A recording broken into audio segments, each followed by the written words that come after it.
नमस्कार, सलाम अलैकुम, सत श्री अकाल, जय हिंद, जय भारत, जय भारत। मैं जिग्नेश परमार हूँ और मुद्दा भारत का कार्यक्रम में आप सभी का स्वागत करता हूँ। मुद्दा भारत का कार्यक्रम में निजीकरण की अंदरूनी हकीकत हम जान रहे हैं।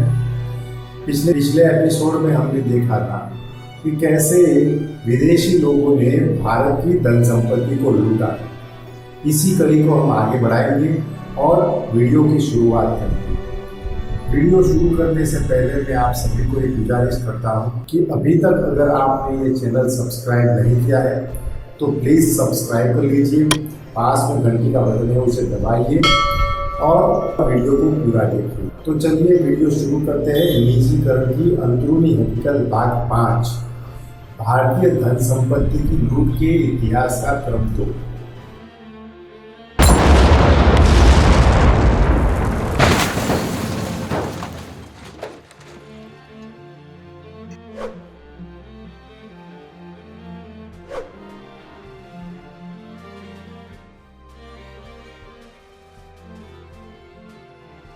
जहां भी ईस्ट इंडिया कंपनी को व्यापार का लाइसेंस देकर गुजर गए, उसके बाद औरंगजेब ने ईस्ट इंडिया कंपनी को एक बार हराया था और कंपनी के बहुत सारे सैनिकों को मार डाला था।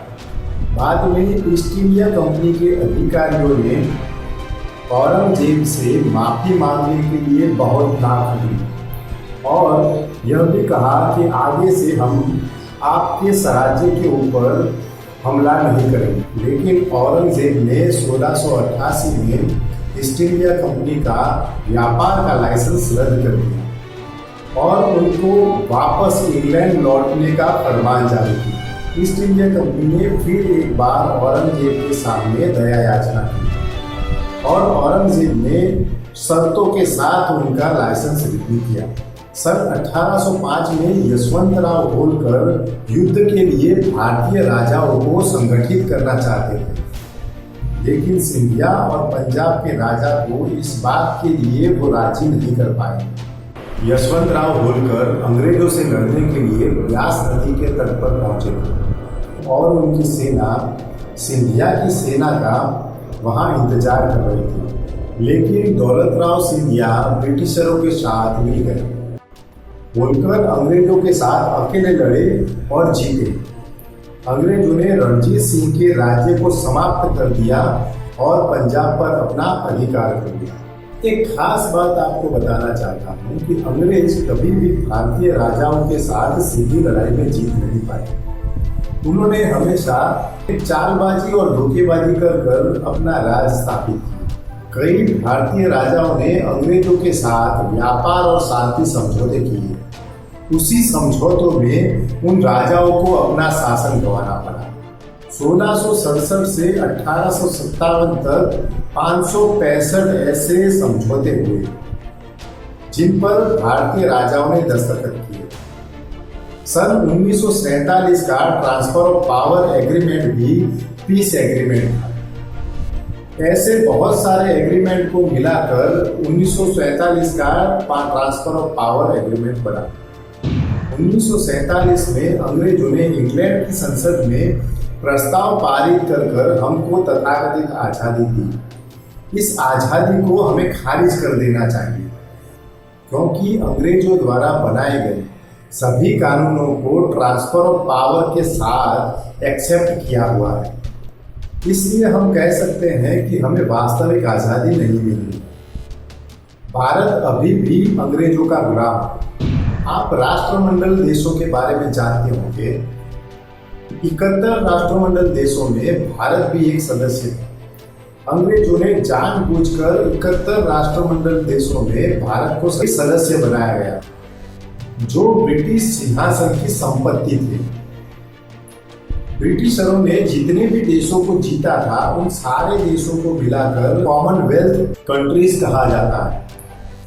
इंग्लैंड की रानी को इन 71 देशों में जाने के लिए वीजा की जरूरत नहीं, तो उनको 21 तोपों की सलामी दी जाती।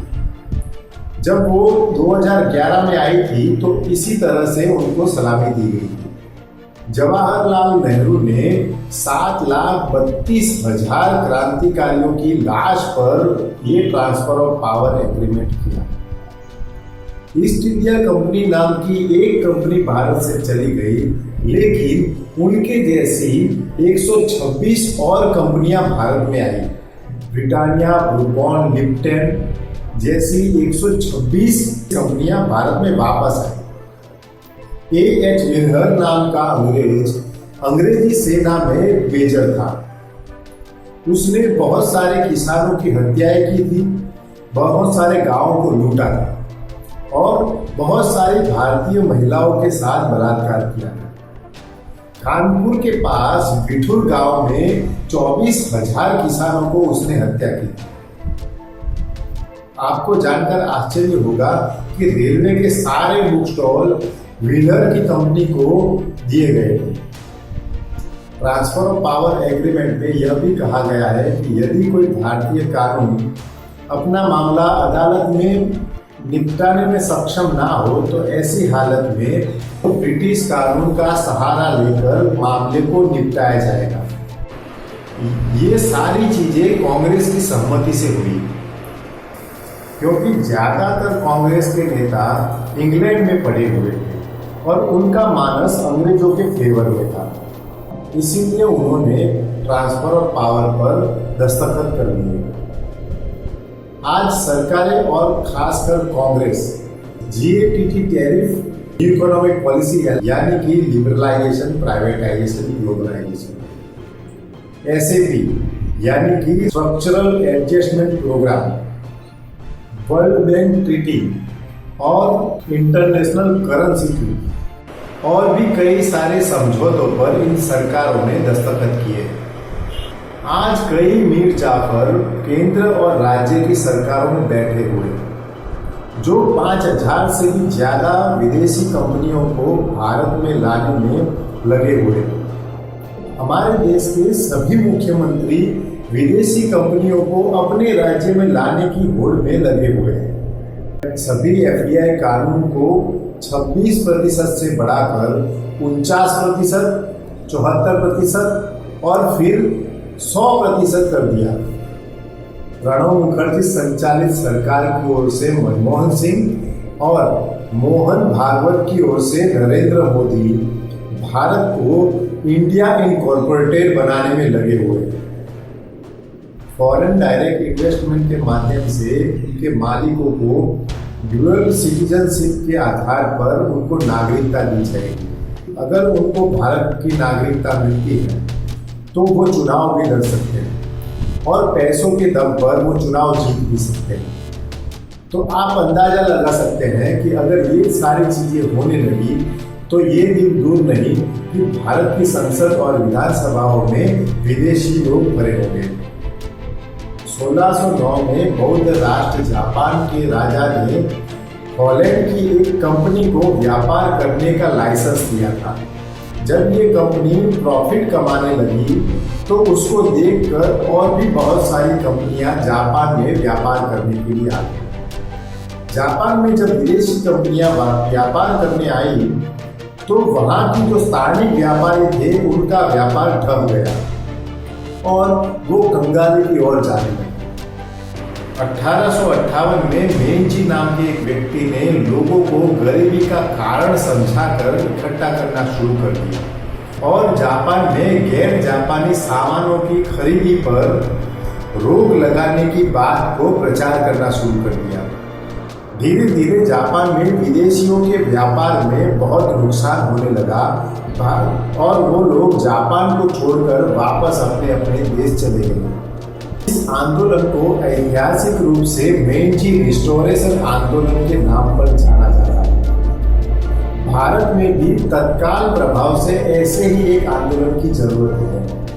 दोस्तों, ये वीडियो आपको अगर अच्छा लगा है तो इस वीडियो को लाइक कर दीजिए और अपने दोस्तों के साथ शेयर कर दीजिए। ये वीडियो आप YouTube पर देख रहे हैं तो हमारी आवाज़ चैनल को सब्सक्राइब कर लीजिए। पास में एक घंटी का बटन होगा, उसे दबा दीजिए। अगर ये वीडियो आप Facebook पर देख रहे हैं तो हमारे पेज को आप फॉलो करिए और दोस्तों के साथ शेयर करिए। धन्यवाद।